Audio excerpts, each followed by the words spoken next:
जवळची माणसं तर सर्वात प्रथम लांब निघून जातात. जणू काय ते आमचे नाहीच. कारण का संकटाची चाहूल लोकांना पहिली लागत असते.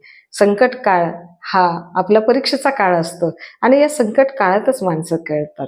आणि त्यावेळेला ज्यांच्यावरती आपण उपकार केलेले असतात, ज्यांना आपण मदत केलेली असते, ज्यांना आपण मार्गदर्शन केलेलं असतं, काहीतरी आपलं योगदान असतं त्यांना उभं करण्यामध्ये, त्यांच्या आयुष्यामध्ये त्यांना स्थिर स्थावर करण्यामध्ये, त्यांना सुख समाधान देण्यामध्ये, त्यांच्यावर जीवापाड प्रेम करण्यामागे, या सर्व गोष्टी आपण केलेल्या असतात. एक काळ असा असतो, एक वेळ अशी असते की आपण त्यांची वेळ भागवलेली असते, आपण त्यांची गरज भागवलेली असते, आपण त्यांना आधार दिलेला असतो, आपण त्यांना साथ दिलेली असते, आपण त्यांचं भलं केलेलं असतं, आपण त्यांना आयुष्यामध्ये पुन्हा उभं राहण्याला संधी दिलेली असते, आपण त्यासाठी त्याग केलेला असतो, प्रयत्नांची पराकाष्ठा केलेली असते, आपले सारे काही हाल अपेष्टा आपण सहन केलेले असतात त्या माणसांसाठी.